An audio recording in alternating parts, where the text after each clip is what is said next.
돌이킬 수 없는 일을 저지르기 전 10대 청소년의 마음속에서는 무슨 일이 벌어질까? 이 질문은 2023년 1월 평범했던 가족의 저녁이 아직도 설명되지 않는 비극으로 끝나면서 털사 수사관들 앞에 놓였다. 그해 1월 5일 오클라호마 털사 중심부에 위치한 조용한 주거 지역인 세인트 토마스 스퀘어는 베테랑 경찰들조차 경악하게 할 사건과 마주했다. 그날 저녁 새 아이의 엄마인 에이프릴 리다는 단순한 결정을 내렸다. 중간 아들인 젠더에게 1층에서 자도록 허락한 것이다. 아이는 다음날 학교에 일찍 가야 했고 이는 합리적인 결정처럼 보였다. 막내 아들은 생부의 집에서 밤을 보낼 예정이었다. 2층 아파트에는 에이프릴, 젠더, 그의 누나, 그리고 2마리의 집고양이만 남아 있었다. 저녁 무렵 엄마와 딸은 위층으로 올라가 잠자리에 들었고 아들은 아래층 소파에 자리를 잡았다. 누구도 그날 밤이 그의 생애 마지막 밤이 될 것이라고는 상상하지 못했다. 저녁 무렵 아파트의 고요함을 비명이 갈랐다. 날카롭고 꿰뚫는 듯한 비명이었다. 에이프릴은 즉시 잠에서 깨어났다. 소리는 아래층, 젠더가 자고 있던 곳에서 들려왔다. 처음 떠오른 생각은 악몽이었다. 여자는 난간을 붙잡고 재빨리 계단을 내려갔다. 거실 불은 꺼져 있었다. 그녀는 소파로 다가가 아들을 깨우기 위해 몸을 돌리려 했다. 하지만 아이는 아무 말이 없었다. 그녀가 손으로 아이를 만졌을 때 축축한 무언가를 느꼈다. 불을 켰다. 피를 보았다. 에이프릴은 아들을 더욱 강하게 흔들었다. 젠더는 잠시 정신을 차렸다. 눈이 살짝 뜨이고 입술이 움직이며 고통 속에서 겨우 말을 뱉었다. 누나가 절 칼로 찔렀어요. 엄마는 얼어붙었다. 누구를 말하는 것인지 바로 이해하지 못했다. 아들은 의식을 잃었다가 다시 현실로 돌아오기를 반복했다. 그의 숨은 끊어질 듯 가빴고 쌕쌕거렸다. 셔츠를 들어 올리자 여자는 아이의 가슴에 여러 개의 칼에 찔린 상처를 발견했다. 옷감은 검은 얼룩으로 흥건했다. 에이프릴은 즉시 911에 전화했다. 손은 떨렸고 목소리는 갈라졌다. 응급서비스 상담원은 명확한 지시를 내렸다. 심폐소생술을 시작하라고. 여자는 소파 옆에 무릎을 꿇었다. 지시를 따르면서 그녀는 동시에 딸을 찾으려 했다. 그녀의 이름을 계속해서 외쳤지만 목소리는 텅 빈 방의 벽에 메아리 칠 뿐이었다. 아무런 대답이 없었다. 소녀의 이름은 안전상의 이유로 공개되지 않았다. 엄마의 머릿속에는 그림이 그려졌다. 강도가 아파트에 침입해 아들을 공격했고 딸은 공포에 질려 숨었거나 다음 희생자가 되었거나 혹은 도망쳤을 것이라고. 큰딸이 다쳤거나 더 나쁜 상황일 수 있다는 생각에 그녀의 손 아래에서 벌어지는 일에 집중할 수 없었다. 경찰이 신고를 받고 도착했을 때 어두운 거리에서 파란 불빛을 번쩍이는 세 대의 차가, 그들은 집 근처 거리에서 소녀를 만났다. 그녀는 계단을 통해 도망쳐 나와 히스테리하게 울부짖으며 똑같은 말을 외치고 있었다. 죄송해요, 죄송해요. 충격 상태는 명백했다. 얼굴은 눈물로 젖어 있었고 손은 떨렸다.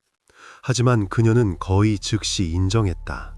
천천히 말 사이에 숨을 헐떡이며 자신이 오빠를 여러 번 찔렀다고, 자기 자신이. 이때까지 젠더는 아직 살아 있었지만 상태는 위독했다. 에이프릴은 한쪽에 서서 의료진이 아들의 상태를 안정시키려고 노력하는 모습을 지켜보고 있었다. 장갑, 압박봉대, 빠른 움직임, 전문적인 지시들. 여자는 딸에게서 들은 말을 믿지 않았다. 그녀는 여전히 낯선 사람이 집에 침입해서 저지른 짓이라고 생각했다. 하지만 딸은 자신의 자백을 반복했다. 계속해서. 엄마는 동시에 비명을 지르고 울었다. 그녀는 동기를 이해할 수 없었다. 사랑하는 딸의 모습과 이런 짓을 저지를 수 있는 사람의 모습을 연결할 수 없었다. 에이프릴은 눈물 속에서 소리쳤다. 제발 살아남도록 기도해. 젠더는 들것에 실려 구급차에 실려 지역 병원으로 응급 이송되었다. 외과 의사들은 즉시 수술을 시작했다. 의사들은 기적을 바랐지만 경원은 다른 것을 암시했다. 딸은 집에서 경찰과 엄마와 함께 남아 설명을 해야 했다. 차가운 1월 공기, 가로등 불빛, 창문 너머 이웃들의 목소리. 감식반은 이미 현장에서 작업 중이었다. 증거를 기록하고 바디캠으로 영상을 찍고 여학생의 자백을 문서화했다. 에이프릴은 히스테리 상태였다. 그녀의 목소리는 때로는 갈라지고 때로는 잦아들었다. 그녀가 그나마 조리 있게 말할 수 있게 되기까지는 시간이 걸렸다. 한 경찰관이 그녀에게 플라스틱 컵에 물을 가져다 주었다. 그녀는 마시지 않았다. 소녀 자신도 극도로 불안해했다. 그녀는 목 놓아 울고 사과하며 자신에게 무슨 일이 일어났는지 반복했다. 말은 단편적으로 나왔다. 그녀는 용서를 빌었고 엄마를 향해 크게 뜨인 눈으로 무언가를 기다렸다. 위로, 설명, 용서 같은 것을. 경찰은 공격이 일어난 거실을 조사했다. 소파, 베개, 덮개에 묻은 피. 하지만 칼은 찾지 못했다. 소녀는 즉시 설명했다. 칼로 찌른 후 약 20분 전에 내려왔던 그 계단을 다시 올라 자신의 방으로 가서 무기를 창밖으로 던졌다고. 그냥 창문을 열고 손을 놓았다고. 감식반은 손전등으로 안뜰을 조사했고 2층 창문 아래 잔디밭에서 칼을 금방 발견했다. 칼날은 말라붙은 피로 덮여 있었다. 손잡이도 마찬가지였다. 가장 중요한 질문은 답을 얻지 못했다. 왜 이런 일이 일어났는가? 여학생은 자신에게 무슨 일이 일어났는지 이해할 수 없다고 주장했다. 그녀는 자신의 상태를 어떤 악마적인 것이라고 묘사했다. 그 단어는 그녀의 입에서 이상하게 들렸다. 그러고 나서 조금 진정된 그녀는 사건이 어떻게 전개되었는지 설명했다. 그녀의 말에 따르면 오빠는 늦게까지 텔레비전 앞에서 드라마를 보고 있었다. 그녀는 위층 자신의 방에서 소리, 즉 음악, 대화, 배경 웃음소리를 들었다. 자고 있던 것이 아니라 그냥 누워 있었다. 어떤 순간 그녀의 머릿속에서 무언가가 딸깍 하고 바뀌었다. 그녀는 그것을 스위치처럼 바뀌었다고 묘사했다. 그녀는 침대에서 일어나 부엌에서 칼을 가지고 내려와 어두운 계단을 통해 말없이 오빠에게 다가갔다. 젠더는 텔레비전을 향해 소파에 앉아 있었다. 그는 발소리를 듣고 뒤를 돌아보다가 한밤중에 갑자기 나타난 누나의 모습에 얼어붙었다. 갑자기 그녀는 아무 말 없이 경고도 없이 재빨리 가슴 부위에 여러 번 칼을 휘둘렀다. 나중에 서로 가까이 위치한 세 개의 깊은 자상으로 확인되었다. 아이가 비명을 질렀다. 오직 그의 비명만이 누나를 현실로 되돌려 놓았다. 그녀는 마치 잠에서 깨어난 것 같았다. 끔찍한 일이 벌어졌다는 것을 깨닫자마자 그녀는 몸을 돌려 위층으로 도망쳤고 칼을 창밖으로 던진 후 경찰이 올 때까지 자신의 방에 숨어 있었다. 무릎을 감싸 안고 벽에 등을 기댄 채 바닥에 앉아 있었다. 그 시각 젠더는 수술실에서 생사를 다투고 있었다. 상처는 깊었고 외과 의사들은 칼이 우발적인 것이 아니라 힘과 분노로 휘둘러졌음을 알 수 있었다. 한편 소녀는 경찰에게 자신의 행동을 상세히 설명하고 있었다. 경찰관은 그녀에게 칼을 어떻게 잡았는지, 어떻게 서 있었는지 정확히 보여달라고 요청했다. 그녀는 일어나서 위에서 아래로 날카롭게 움직임을 시연했다. 모든 것이 영상으로 기록되었다. 그녀는 뉘우치고 있다는 것은 분명했다. 그녀의 목소리는 떨렸고 얼굴은 창백했다. 그녀는 오빠가 괜찮을 것이라고 주문처럼 계속해서 반복했다. 상황은 극도로 심각했다. 아이가 살아남지 못하면 누나는 입에 담기도 싫은 혐의를 받게 될 것이다. 논란의 여지가 있는 것은 오직 그녀의 나이뿐이었다. 형사들은 정신적인 문제를 의심했다. 그들은 행동 이상 징후, 자해 흔적 등 설명할 수 없는 것을 설명해 줄 수 있는 무언가를 찾기 시작했다. 그리고 실제로 소녀의 오른팔에서 오래된 베인 상처, 즉 손목 안쪽에 가늘고 흰 선들을 발견했다. 그녀는 숨기려 하지 않았다. 몇 달 전 평범한 칼로 자신이 직접 만들었다고 인정했다. 상처는 오래된 것 같았고 이미 아물어 있었다. 마침내 에이프릴은 경찰과 어느 정도 조리 있게 대화할 수 있을 만큼 정신을 차렸다. 하지만 여자는 집중하기 어려웠다. 수술대 위에 누워있는 아들에 대한 걱정과 수갑을 차고 옆에 서 있는 딸의 운명에 대한 두려움 사이에서 갈등했다. 그녀는 이 중요한 순간에 젠더 옆에 있기 위해 병원에 가고 싶었다. 여기에 머무를 수 없었다. 형사들과 짧은 대화 후 이름, 주소, 기본적인 정보를 기록했다. 에이프릴은 친척의 차를 타고 의료센터로 향했다. 같은 시각 딸은 경찰차 뒷좌석에 앉혀졌다. 손목에 수갑을 채웠는데 그녀의 손목에는 너무 컸다. 조사를 위해 경찰서로 연행되었다. 가는 길에 소녀는 칸막이 너머로 자신에게 이제 무슨 일이 일어날지 여러 번 물었다. 목소리는 작고 불안했다. 수사관들 자신도 답을 몰랐다. 모든 것은 피해자가 살아남는지 여부에 달려 있었다. 그들은 젠더에게 좋은 기회가 있다며 그녀를 안심시키려 했다. 즉시 도움을 받았고 숙련된 의사들이 모든 노력을 다하고 있다고. 하지만 그들 자신도 그것을 별로 믿지 않았다. 여학생은 다시 학교로 돌아가 친구들에게 작별 인사를 할 수 있을지 걱정했다. 그녀는 감옥을 두려워했고 하나의 결정으로 자신의 삶을 망쳤을까봐 두려워했다. 그녀는 자신을 비난했다. 그리고 다시 울음을 터뜨리며 오빠를 위해 소리내어 기도하기 시작했다. 조용히 거의 속삭이듯이 입술을 움직였다. 하지만 여기에는 법적인 어려움이 있었다. 오클라호마 주법에 따르면 범죄자가 심각한 형을 받을 성인으로 재판받으려면 특정 최소 연령이 되어야 했다. 그녀는 이 문턱에 도달할 나이가 아니었다. 상황은 또한 젠더가 살아남는지 여부에도 달려 있었다. 만약 살아남는다면 하나의 조항으로, 아니라면 완전히 다른 이야기였다. 소녀는 차 안에서 뜻밖에도 솔직해졌다. 흐느낌 사이로 그녀는 최근 치료를 받았던 자신의 수학 선생님에 대해 경찰에게 이야기했다. 힘든 치료였다고. 선생님이 야위고 창백했지만 살아 돌아왔을 때 그녀는 그의 과목을 더 좋아하게 되었다고. 그녀는 선생님이 없는 동안 선생님을 매우 걱정했다고. 계속해서 조용히 울며 일어난 일에 대해 얼마나 후회하는지 반복했다. 그 말들은 마치 그녀가 스스로 그 진실성을 확신시키려는 듯 기계적으로 들렸다. 그녀는 또한 엄마가 직장에 있는 동안 집안일을 도왔고 설거지, 방 청소, 빨래, 남동생들을 돌봤다고 언급했다. 그들을 먹이고 동화를 읽어주고 싸우지 않도록 지켜봤다고. 평범한 누나였다. 구금된 소녀는 심지어 지금 일어나는 모든 일이 빨리 벗어나야 할 악몽 같은 꿈이라고 소리내어 생각했다. 그녀는 깨어나서 정신을 차리고 싶다고 말했다. 눈을 감았다 뜨면 이 모든 것이 사라질 거라고. 그러고는 자신이 착한 소녀이니 수갑을 풀어달라고 요청하기까지 했다. 경찰관은 백미러를 보았지만 아무 대답도 하지 않았다.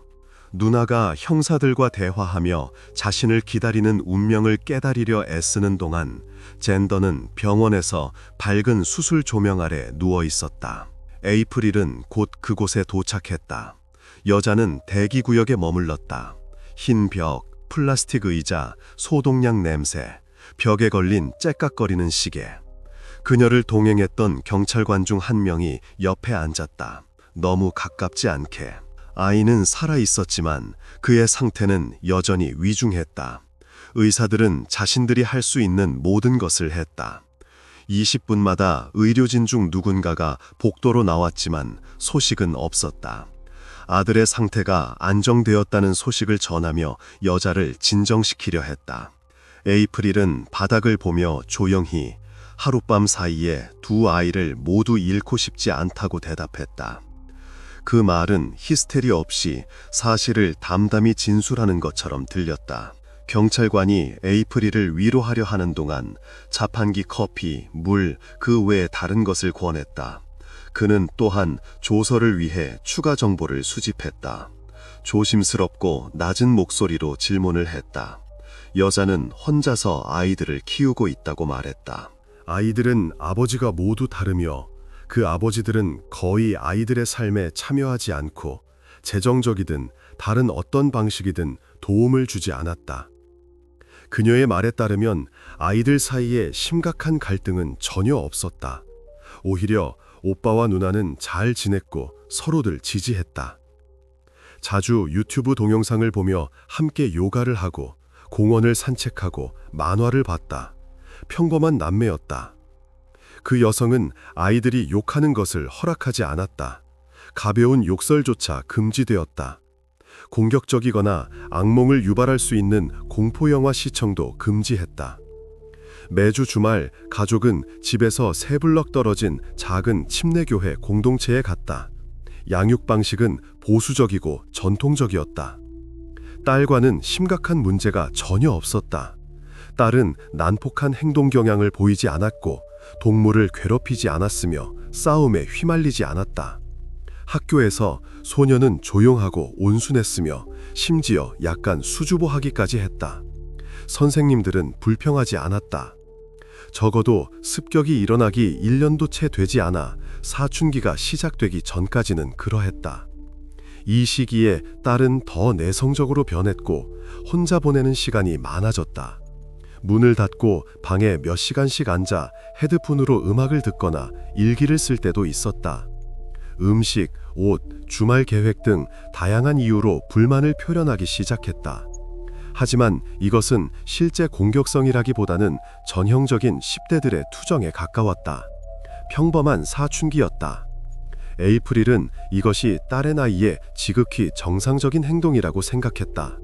딸의 행동에서 특별한 점을 발견하지 못했다. 오히려 딸의 학교 친구들을 통해 알게 된 다른 많은 10대들보다도 더 차분한 사춘기 기간처럼 보였다. 가족 내 갈등은 없었다.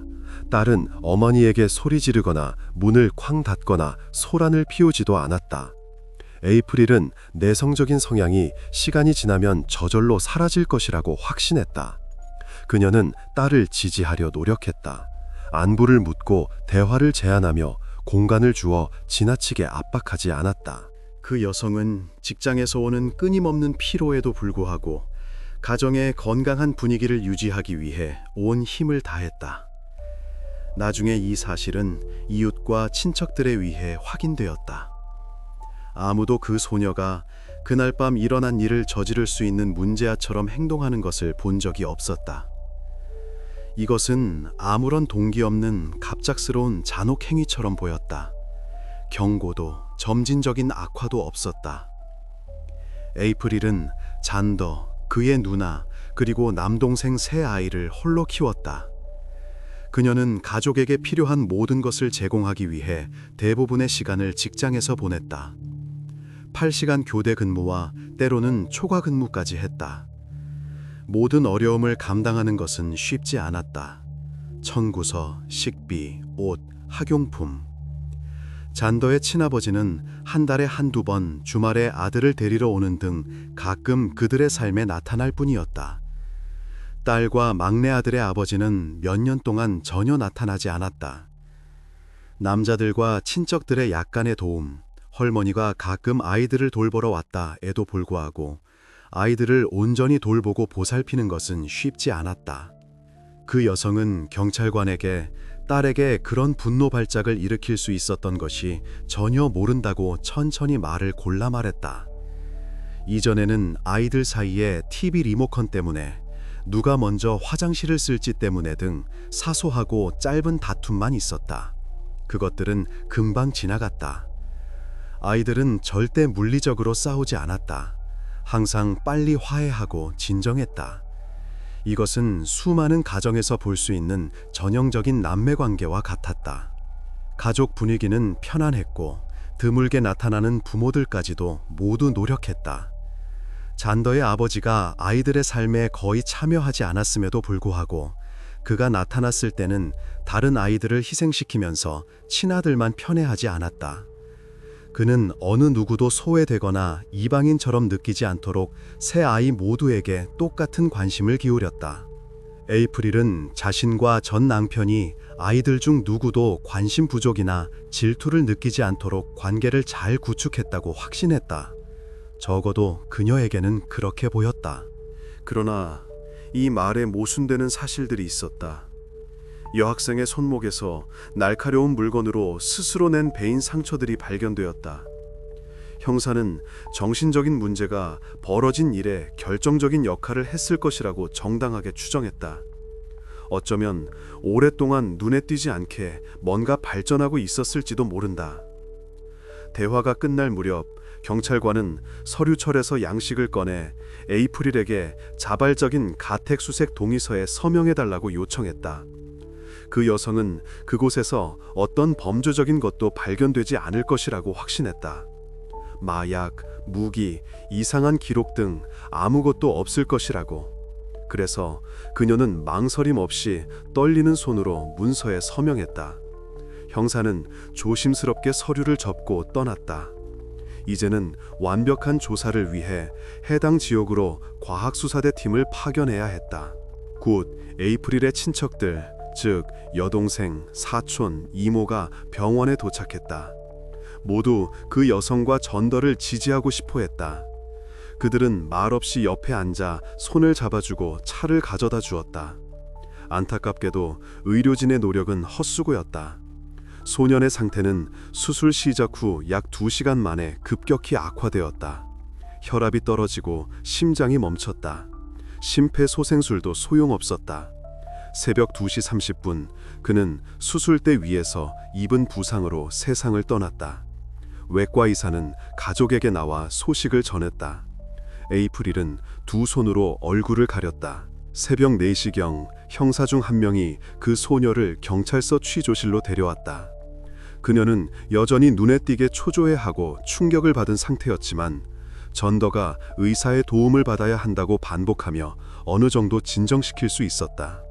아직은 그녀에게 오빠가 더 이상 없다는 사실을 바로 알리지 않았다. 지금은 그럴 필요가 없었다. 소녀는 카메라 앞에서 검사를 받았다. 팔에 베인 상처를 촬영하고 멍을 기록하며 조서에 기재했다. 곧 에이프릴이 눈물로 붉어진 눈으로 경찰서에 도착했다. 그 여성은 아들을 잃었지만 딸을 지지하고 싶었다. 그녀는 모든 것이 고의가 아니었으며 딸에게 전적으로 책임이 있는 것은 아니라고 믿었다. 형사들은 어머니가 있는 자리에서 소녀와 대화할 예정이었다. 그 여성은 천천히 방으로 들어와 딸 옆 의자에 앉아 딸의 손을 잡았다. 그리고 조용히 띄엄띄엄 딸에게 아들을 살리지 못했다고 전했다. 그가 세상을 떠났다고. 둘은 동시에 큰 소리로 흐느끼며 서로를 안고 울었다. 여학생은 눈물을 흘리며 계속해서 자신을 용서해달라고 애원했다. 이른 아침 경찰은 리다 가족의 집에서 계속해서 수사를 진행했다. 과학수사대 요원들은 사건 현장을 체계적으로 조사하며 시간이 지날수록 늘어나는 질문들에 대한 답을 찾고 있었다. 몇몇은 방들을 검사하며 측정하고 사진을 찍고 샘플을 수집했다. 다른 이들은 수첩을 들고 이웃집을 다니며 질문하고 증언을 기록했다. 이날 아침은 그 지역에 특히 암울했다. 털사경찰은 올해 들어 이미 여러 사건을 처리했지만 이렇게 어린 사람이 저지른 사건은 없었다. 지역 주민들에게 소녀의 행동은 진정한 충격이었다. 모두가 서로를 아는 조용한 동네에서 이런 일을 보게 될 줄은 예상치 못했다. 아무도 그녀가 그런 짓을 할 능력이 있다고 의심하지 않았다. 사람들은 믿지 못하겠다는 듯 고개를 저었다. 그들은 에이프릴의 말을 확인해 주었다. 딸은 범죄 행위에 연루된 적이 없었다. 훔치거나 난동을 부리거나 싸움을 하지 않았다. 항상 조용하고 다툼이 없었으며 마당의 동물을 괴롭히지 않았다. 일부 이웃은 그녀를 지나치게 내성적이라고 묘사했지만 이런 짓을 할 수 있는 사람과는 분명 달랐다. 그녀의 방은 철저히 수색되었다. 옷장을 열고 서랍을 확인하고 책을 넘겨보았다. 하지만 어떤 불리한 것도 발견되지 않았다. 그곳에는 금지된 것이 아무것도 없었다. 마약, 이상한 물건, 무서운 그림 같은 것들 말이다. 일기장에는 학교, 친구, 선생님에 대한 기록, 미래에 대한 꿈 등 평범한 10대들의 고민이 담겨 있었다. 브라우저 기록이나 전화기에서도 무서운 검색 기록이나 대화는 발견되지 않았다. 모든 것이 이상할 정도로 정상적으로 보였다. 이러한 일이 준비나 경고 신호 없이 자발적으로 발생할 경우 이는 범죄학에서는 오히려 예외적인 경우에 속한다. 보통 사람은 사소한 위반 행위, 동물에 대한 공격성, 잔혹한 행동에 대한 환상부터 시작하여 점진적으로 악화되어 심각한 범죄에 이른다. 형사들은 그날 아침 소녀의 학교로 갔다. 교장, 담임선생님, 학교 상담사와 이야기를 나누었다. 하지만 그곳에서도 그녀의 조용한 성격에 대한 똑같은 이야기들을 들었다. 공부를 잘했고 결석하지 않았으며 선생님들께 무례하게 굴지 않았다. 중간줄에 앉은 조용한 소녀. 한편 용의자는 청소년을 위한 특별 기관인 가정청소년 법률센터에 구금되어 있었다. 그녀는 감시하에 독방에 수용되었다. 습격 동기는 여전히 밝혀지지 않았고 이는 수사 상황을 더욱 복잡하게 만들었다. 영상으로 기록되고 조서에 문서화된 자백에도 불구하고 법적 절차에 대한 질문이 계속 논의되었다. 그녀의 나이를 고려하여 범죄자를 어떻게 처리해야 하는가? 주 법률은 명확한 답을 주지 않았다. 에이프릴은 아들 잔더를 잃었음에도 불구하고 며칠 후 딸을 위한 정의를 믿는다고 공개적으로 밝혔다. 처벌이 아닌 바로 정의를 믿는다는 것이었다. 그녀는 딸의 문제들을 해결하고 이 모든 것이 끝나고 딸이 치료를 받으면 다시 가족에게 돌아올 것이라고 믿었다. 그 여성은 딸의 행동이 악의적인 의도가 아닌 오직 정신적인 문제와 관련되어 있다고 굳게 확신했다. 에이프릴은 형사들에게 딸의 병력에 대해 더 자세히 이야기했다. 몇 년 전 딸에게 주의력 결핍 과잉 행동장애 ADHD 약을 처방했다. 한 번의 상담 후 진단은 신속하게 내려졌다. 약 복용을 시작한 지 얼마 되지 않아 그녀는 변화를 감지했다. 여학생은 이전보다 더 공격적으로 행동하기 시작했다. 큰 소리, 밝은 빛, 누군가의 요청 등 어떤 사소한 일에도 이유 없이 짜증을 내는 듯 보였다. 처음에는 어머니가 이것을 불안한 징후로 여기지 않았다. 단지 약에 적응하는 과정에서 나타나는 부작용이라고 생각했다. 몇 년이 흘렀다. 소녀는 더욱 내성적으로 변했고 친한 사람들과도 덜 소통하기 시작했다. 저녁 식사 대화를 피하고 학교에서 돌아오면 곧바로 반으로 들어갔다. 가장 불안한 점은 자해였다. 긴 소매로 가렸던 손목에 베인 상처들. 처방된 약이 딸에게 너무 심한 영향을 미쳐 조증 상태나 정신병적 에피소드를 유발했다는 에이프릴의 주장을 모두가 믿지는 않았다. 주의력 결핍, 과잉 행동 장애는 학령기 아동들 사이에서 상당히 흔한 문제이다. 수백만 명의 아이들이 비슷한 약을 복용한다. 그러나 이 증후군 자체는 공격성, 잔혹성, 그리고 이 정도 규모의 예측 불가능한 행동으로 이어지는 경향을 유발하지 않는다. 이 증후군은 양극성 장애, 조현병, 기타 정신 이상과 같은 더 심각한 질병을 가리고 있었을 수도 있다. 하지만 소녀가 수년 동안 방문했던 의료기관에는 그러한 의심에 대한 기록이 없었다. 오직 HDD뿐이었다. 에이프릴은 딸에게서 문제의 첫 징후를 알아채자마자 즉시 병원에 갔다. 그 여성은 딸의 상태가 불안정하다는 것을 보고 도움을 주고 싶었고 딸을 더 침착하고 평온하게 만들고 싶었다. 그녀가 처음으로 딸을 전문가에게 데려갔을 때 전문가는 소녀와 약 40분 동안 대화하며 질문을 하고 행동을 관찰한 후 오랜 망설임 없이 HDD 진단을 내렸다. 약을 처방하고 처방전을 써주었다. 이것은 몇 년 전에 일어난 일이었다. 소녀는 이 모든 시간 동안 약을 꾸준히 복용했다. 그러나 오빠를 공격하기 1년도 채 되지 않아 새로운 문제들이 생겼다. 성적이 급격히 떨어지고 숙제를 빼먹기 시작했으며 수업에 집중할 수 없었다. 에이프릴은 다시 딸에게 무슨 일이 일어나고 있는지 알아보기 시작했다. 변화에 대한 우려를 표한 선생님들이 그 여성에게 연락했다. 학교 보건 관계자들의 권고에 따라 그녀는 다시 딸과 단둘이 이야기했다. 그러자 딸은 잠시 침묵한 후 환각을 겪고 있다고 고백했다. 소녀는 이상한 것을 보기 시작했다. 방 구석에서 누군가 가까운 이의 임박한 죽음을 경고하는 그림자, 형체, 유령글이었다. 겁에 질린 어머니는 즉시 소녀를 다시 병원으로 데려갔다. 의사는 경청하고 얼굴을 찌푸리더니 치료법을 조절하기로 결정했다. 새로운 약물을 처방하고 다른 복용량을 지정했다. 그러나 상황은 다음 몇 주 동안 더욱 악화될 뿐이었다. 환각은 사라지지 않았고 소녀는 더욱 멀어졌고 소외되었다. 돌이킬 수 없는 일이 발생하기 한 달 전, 에이프릴은 모든 약물 복용을 독자적인 결정을 내렸다. 단순히 딸에게 약을 주는 것을 멈췄다. 이제 과거를 돌이켜보면서 그 여성은 비극에 앞서 발생했던 사건들을 더 자세히 분석하기 시작했다.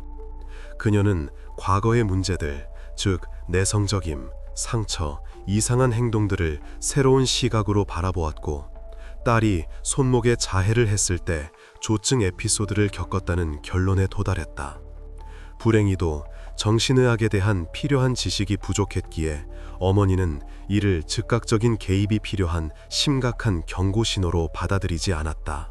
그녀는 그때 딸을 일반 학교에서 데리고 나와 홈스쿨링으로 전환하는 것, 스트레스를 덜 받고 또래의 압력을 덜 받는 것만으로 충분할 것이라고 결정했다.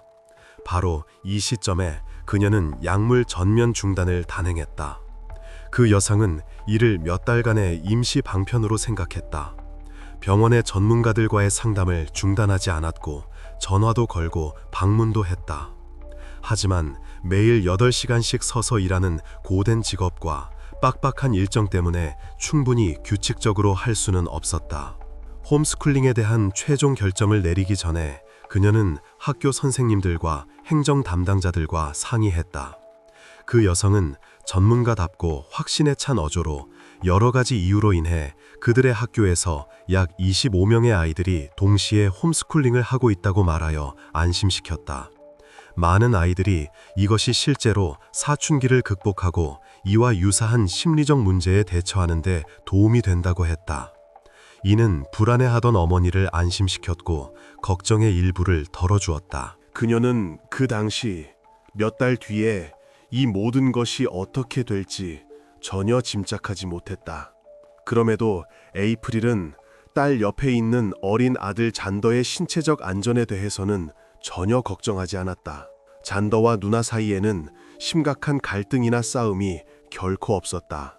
심지어 정신 상태가 눈에 띄게 악화되던 시기에도 누나는 항상 동생에게 분명한 사랑과 보살핌을 보였다. 밤에 그에게 책을 읽어주고 숙제를 도와주었으며 마당의 불량배들로부터 그를 보호해 주었다. 소녀는 여전히 심리학자들과 형사들에게 왜 그런 일이 일어났는지 이해하지 못한다고 계속 주장했다. 그녀는 그날 밤 자신의 상태를 일종의 악마적 광기 또는 빙의 상태로 묘사했다. 마치 자신은 옆에서 벌어지는 일을 지켜보는 듯 했다고, 영화처럼 낯선 사람처럼 자신을 보았고 아무것도 할 수 없었으며 멈추거나 소리칠 수도 없었다고 했다. 그녀는 자신의 행동을 완전히 통제하지 못했다고 주장했다. 그러면서도 지금은 제정신으로 돌아와 잠도 식사도 못하게 하는 극심한 죄책감을 느끼고 있었다. 당연히 이 묘사는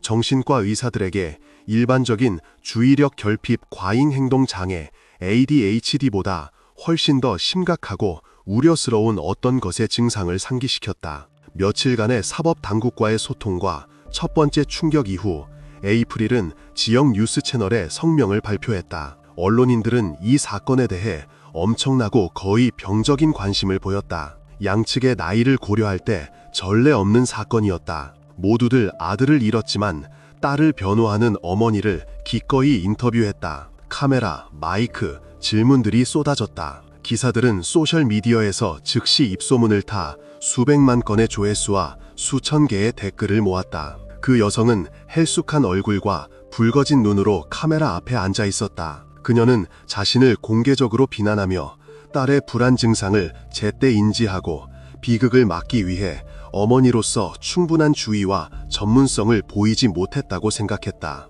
그녀의 말에 따르면 공격이 있기 몇 달 전부터 딸은 위층 방에 점점 더 자주, 더 오래 은둔했다. 그녀는 그곳에서 5-6시간 연속으로 머물렀고 가까운 사람들과의 어떤 접촉도 거부했다. 식사조차 하러 나오지 않았다. 그들의 가족에게는 이것이 극히 이례적인 일이었다. 예전에는 딸이 사교적이고 개방적이었다. 그러나 어머니는 행동의 점진적인 변화를 전형적인 청소년 문제와 호르몬 변화 탓으로 돌렸다. 그녀는 자신도 비슷한 과도기, 내성적임, 기분 변화, 혼자 있고 싶어 하는 마음 등을 잘 기억했다. 많은 시청자와 지인들이 인터뷰 후 어머니를 위로하고 지지하는 메시지를 보냈다. 그러나 경찰은 수사 과정에서 에이프릴이 정말 놓쳤거나 알아차리지 못했을 수도 있는 세부 사항들을 알아냈다. 가해 학생의 친구들, 몇몇 반 친구들은 신문 중 형사들에게 섬뜩한 정보를 알려주었다. 적어도 3명의 여학생 친구들이 그녀로부터 동생에게 해를 끼치고 싶다는 직접적인 고백을 들었다는 것이 밝혀졌다. 그가 날 짜증나게 해 같은 추상적인 분노가 아니라 구체적인 의도였다. 이는 공격 직전 쉬는 시간에 평범한 대화 중에 발생했다.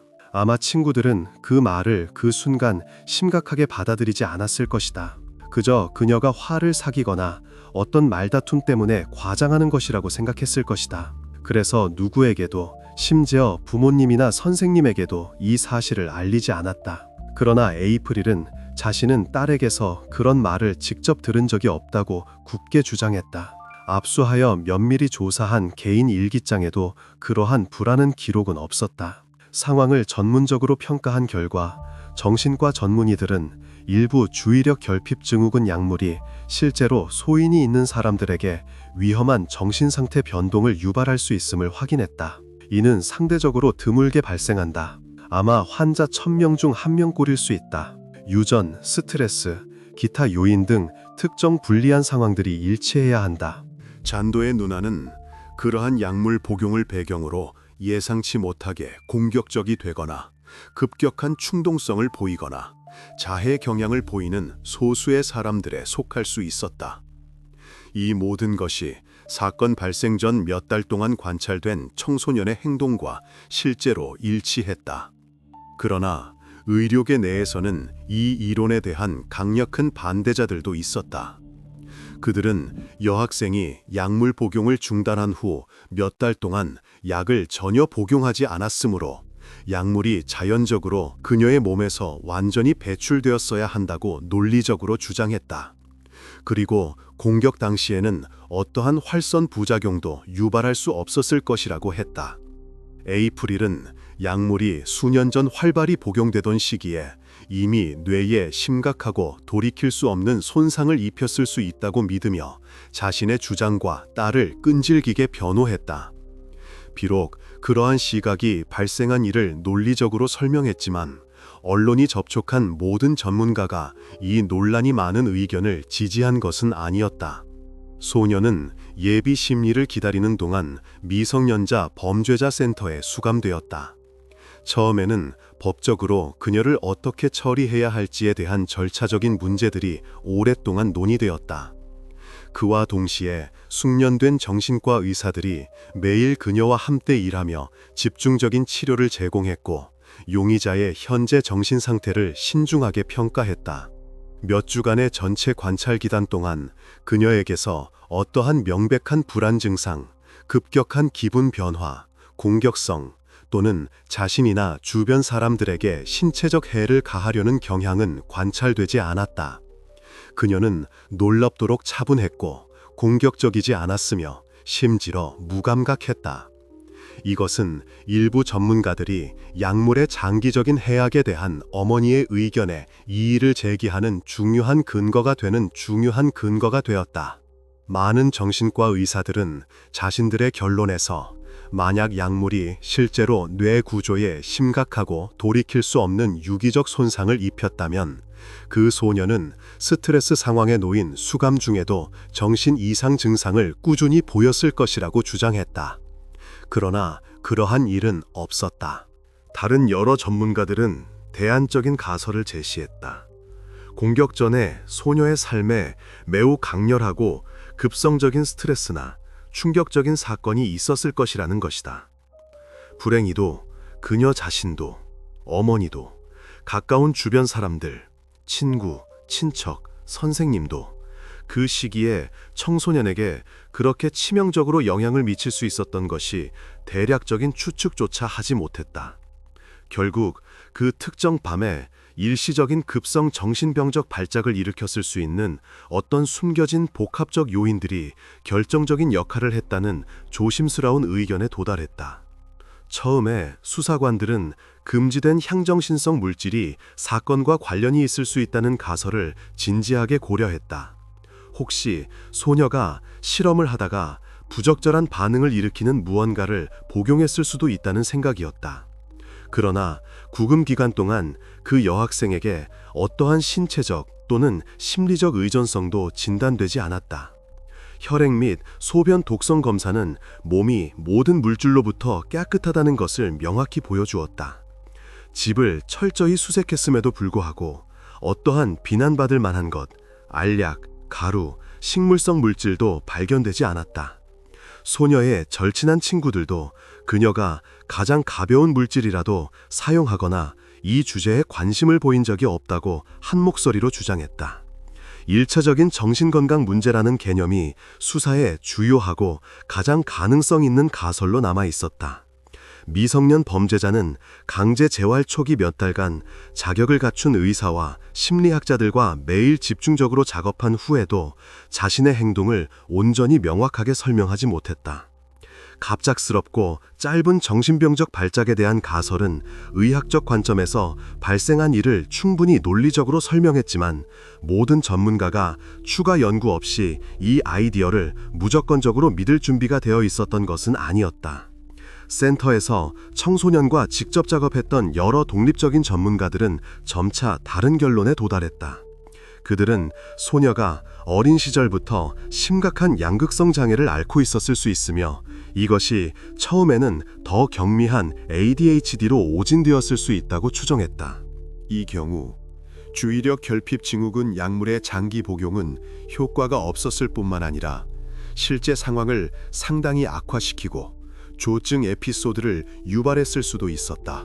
에이프릴은 인터뷰와 대화에서 자신의 딸이 평생 항상 착하게 행동했고 차분하고 절제되며 순종적인 청소년이었다고 굳게 주장했다. 폐쇄 시설에 구금된 후 양극성 장애가 실제로 존재했다면 그것이 단순히 사라지거나 숨을 수는 없었을 것이다. 오히려 스트레스, 고립, 트라우마 상황에서 악화되었을 것이다. 그러나 의사들은 소녀에게서 그러한 것을 아무것도 관찰하지 못했다. 언론의 논의와 사회적 반향 속에서 어머니의 입장에 적극적으로 반대하는 사람들이 나타났다. 걱정하는 시민들은 댓글과 포럼에서 그 여성이 저지른 일을 저지른 사람을 계속해서 공개적으로 지지하는 것은 완전히 잘못되고 부도덕한 행동이라고 큰 소리로 주장했다. 그러나 어머니는 여론의 압력에 굴복할 생각이 없었다. 에이프릴은 지금이야말로 자신의 딸에게 그 어느 때보다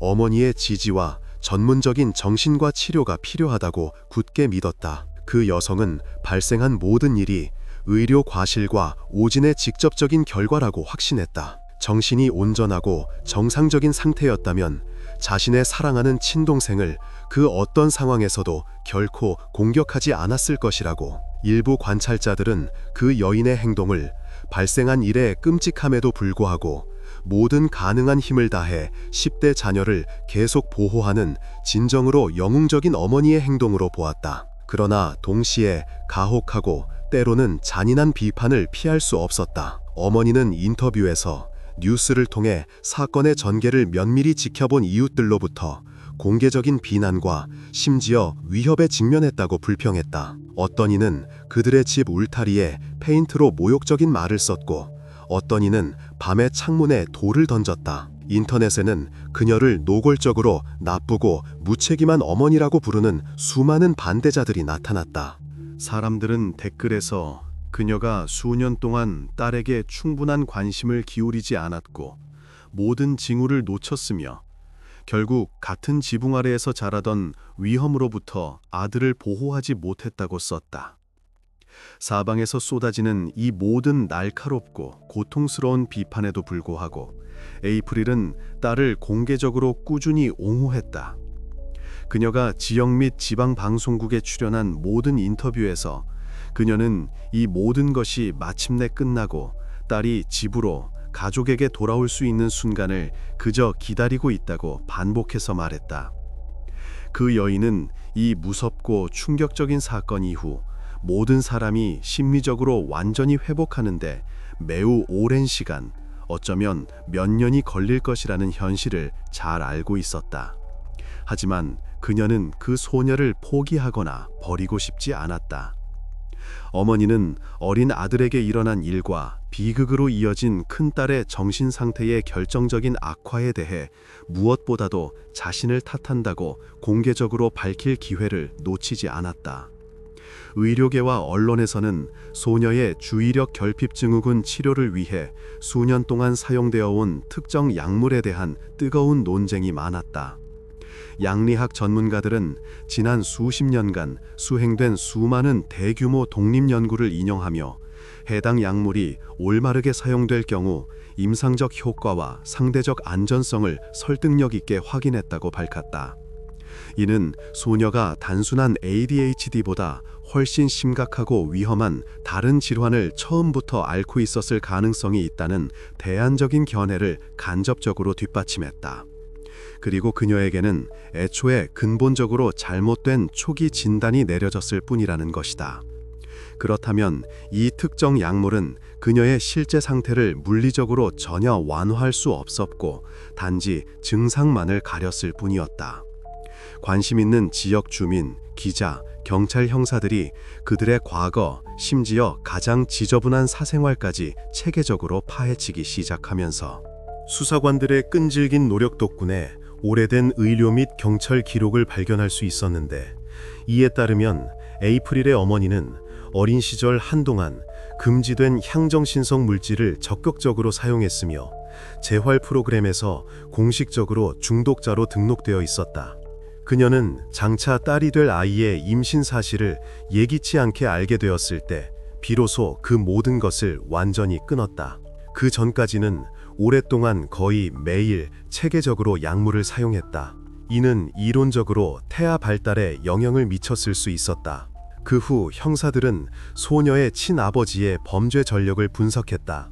데이터베이스를 확인한 결과 그 역시 오랫동안 헤로인과 메스암페타민과 같은 심각한 중독에 시달렸으며 소지 및 유포 혐의로 여러 차례 실형을 살았다. 논리적으로 볼 때 소녀는 처음부터 극도로 불우하고 기능 부전적인 가정에서 태어났으며 생애의 첫 중요한 몇 년을 그러한 유해하고 위험한 환경에서 성장하고 발달한 셈이었다. 에이프릴이 딸을 임신했을 때 그녀의 친아버지는 금지된 물질과 관련된 또 다른 사건으로 인해 2년 동안 수감되었다. 남자가 마침내 석방되었을 때 그들 사이의 정서적, 신체적 유대감은 이미 완전히 최종적으로 끊어져 있었다. 에이프릴은 그때까지 10대 자녀를 위해 인생을 근본적으로 바꾸고 백지 상태에서 새로 시작하기로 굳게 결심했다. 소녀의 아버지는 양육에 참여하는 것을 특별히 고집하지 않았고 그저 조용히 사라졌다. 더 이상 그에 대한 소식을 들은 사람은 없었다. 그러나 백지 상태에서 온전한 삶을 시작하는 것은 결국 완전히 성공하지 못했다. 소녀의 새 아버지이자 젠더의 친아버지인 리바이 리다 역시 법과 관련하여 심각한 기록된 문제들을 가지고 있었다. 여기에는 반복적인 심각한 음주운전, 폭력을 동반한 공공질서 위반, 심지어 타인의 차량 절도 등이 포함되었다. 젠더와 관련된 비극이 발생하기 몇 년 전, 그는 끔찍한 사건 이후 동물 학대 혐의로 공식 기소되었다. 그는 술에 취한 상태에서 자신을 막으려 울부짖는 소녀의 눈앞에서 어린 고양이를 욕조의 물에 빠뜨려 죽였다. 아마도 이 극도로 충격적이고 정신적 외상을 주는 사건은 그녀의 미숙한 정신에 심각하고 부정적인 장기적 영향을 미쳤을 것이다. 그 남자는 그 당시 변호사를 통해 검찰과 거래하여 동물에 대한 불법 행위 사실을 형식적으로 인정했다. 그는 법정에서 자신의 행동이 오직 독한 술의 남용과 통제력 상실로 인해 발생했다고 진술했다. 이 범죄로 인해 그는 법원의 명령에 따라 알코올 중독 치료를 위해 전문센터에서 장기간 입원 치료를 받게 되었다. 그러나 젠더 아버지의 가정 문제에 대한 이야기는 이 사건으로 끝나지 않고 계속되었다. 나중에 다른 범죄로 복역 중이던 그는 공동 감방에서 동료 수감자를 너무나 심하고 오랫동안 잔혹하게 구타하여 그 수감자가 중등도에 진단받은 뇌 손상을 입고 교도소 병원에서 일주일을 보냈다. 소녀와 그녀의 친가족의 이 모든 극히 불쾌한 생애의 에피소드들이 언론인들의 조사를 통해 점차 일반 대중에게 알려지면서 수많은 사람들이 바로 이 점들을 궁극적으로 그 끔찍한 비극으로 이어진 그녀의 정신 상태의 점진적인 악화의 주요 근본 원인으로 적극적으로 언급하기 시작했다. 그러나 이 모든 밝혀진 과거와 전문가들의 견해는 현재 사법 시스템의 실제 업무에 거의 도움이 되지 않았다. 주요 절차적 어려움은 주로 범죄자의 공식적인 나이와 관련이 있었다. 범행 당시 그녀는 객관적으로 더 나이 많은 범죄자에게만 명확하게 적용되는 오클라호마주의 표준 형사법규의 적용을 받지 않았다. 이 임계 연령에 도달하기 전까지는 미성년자는 법적으로 성인 시민과 같은 완전한 재판을 받을 수 없었다. 이러한 법적 배경 속에서 당국은 그녀를 어떻게 처리해야 할지 그저 알지 못했다. 같은 해 2023년 4월 사건 발생 3개월 후 소녀의 어머니는 지역신문과의 또 다른 상세한 인터뷰를 가졌다. 그녀는 딸에게 검찰을 통해 어떠한 공식적인 혐의도 아직 제기되지 않았다고 비통하게 공개적으로 밝혔다. 사건은 보류 상태였다. 법률 전문가들이 절차상의 미묘한 문제를 해결하면 가까운 미래에 혐의가 제기될 가능성도 현실적으로 배제할 수 없었다. 그 여인은 자신의 딸이 결국 일반 교도소에서의 혹독한 장기 투옥이 아니라 폐쇄된 의료시설에서 전문적인 정신과 치료와 포괄적인 재활을 받기를 진심으로 희망한다고 공개적으로 밝혔다. 상황에 대한 이러한 인도적인 시각은 에이프릴의 확대 가족, 즉 조부모, 이모, 삼촌들도 적극적으로 지지했다. 젠더의 비극적인 상실 이후 모든 친척들이 그녀 주위에 정서적으로 단결하여 가능한 모든 지원을 제공했다. 어머니는 기자에게 두 자녀 모두에게 무겁고 짓누르는 죄책감을 느낀다고 상세히 말했다. 부모로서 그녀는 언젠가 자녀들에게 집에서 절대적인 안전과 보호를 약속했었다.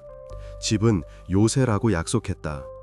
이제 그 여인은 제때 위험을 인지하지 못하여 근본적으로 두 아이 모두를 실망시켰다고 절감하고 있었다.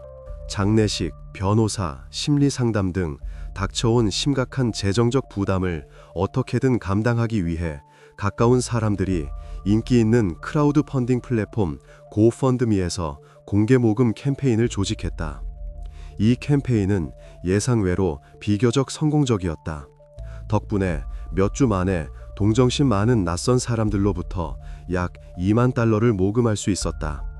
이 돈은 소녀의 변호와 관련된 복잡한 법적 문제 해결을 돕고 어머니가 어린 아들과 함께 완전히 새로운 집으로 긴급히 이사하는 데 사용될 예정이었다. 그 여인은 고통스럽지만 필요한 결정을 내렸다. 자신과 자녀들이 끊임없이 알아보는 공격적인 이웃들의 비난에 시달리지 않고 그 밤의 충격적인 기억에 쫓기지 않을 도시의 다른 지역, 새로운 곳에서 완전히 새로운 삶을 시작하기로 한 것이다. 이 결정은 예상대로 사회에서 매우 상반되고 극단적인 의견을 불러일으켰다. 관심 있는 많은 사람들은 모금 활동이라는 선한 취지를 진심으로 지지하며 에이프릴을 그 어떤 상황에도 불구하고 상처받은 10대 자녀를 조건 없이 사랑하고 소녀가 심리적으로 회복하도록 적극적으로 돕는 진정으로 훌륭하고 사랑하는 어머니라고 공개적으로 칭했다.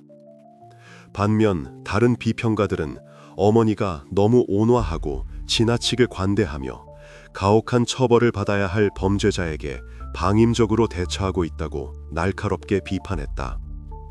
소녀는 오늘날까지 미성년 범죄자들을 위한 특별 폐쇄센터에 머물며 의사들의 감독 아래 집중적인 일일 정신과 치료를 받고 있다. 그녀는 여전히 발생한 일에 대해 깊이 죄책감을 느끼며 심리학자들과 대화할 때 이 충동적인 행동으로 자신의 미래 삶 전체를 돌이킬 수 없게 망쳐버렸다고 끊임없이 괴로워한다. 이제 그녀에게는 정상적인 어린 시절, 학업, 친구, 가정이 결코 없을 것이라고 말이다. 그녀의 최종적인 법적 운명은 아직 당국에 의해 결정되지 않았다. 문제는 여전히 미지수이다. 만약 그녀가 결국 모든 정상 참작 사유를 고려하여 미성년자로서 소년법 시스템에 따라 공식적으로 재편을 받는다면 그녀는 현실적으로 특별시설에서 수년간의 비교적 짧은 형을 받을 가능성이 높다. 변호사들의 예측에 따르면 그녀는 성인이 되는 시점 이후까지 엄중한 구금 상태에 놓이지는 않을 것이다. 그 후 그녀는 이론적으로 좋은 행동을 보이면 가석방될 수 있을 것이다. 만약 주 당국이 전례를 만들기 위해 예상치 못하게 범죄 당시의 공식적인 나이에도 불구하고 그녀를 성인으로 재판하기로 결정한다면 이는 극히 드물지만 예외적인 경우 법적으로 가능할 수 있다. 그녀는 가설적으로 훨씬 여러 배 더 긴 실제 자유형을 선고받을 수 있다. 어쩌면 가석방 없는 종신형에 처해질 수도 있다. 에이프릴은 자신의 입장에서 가까운 시일 내에 그 약물을 제조한 제약회사와 수년 전 충분한 검사 없이 이 약을 처방한 특정 주치의의 정신과 의사를 상대로 대규모 민사소송을 공식적으로 제기할 계획이다. 그녀는 여전히 그것이 딸의 돌이킬 수 없는 정신적 변화와 이후의 통제 불능적인 공격성의 직접적인 양리학적 원인이라고 진심으로 믿고 있다.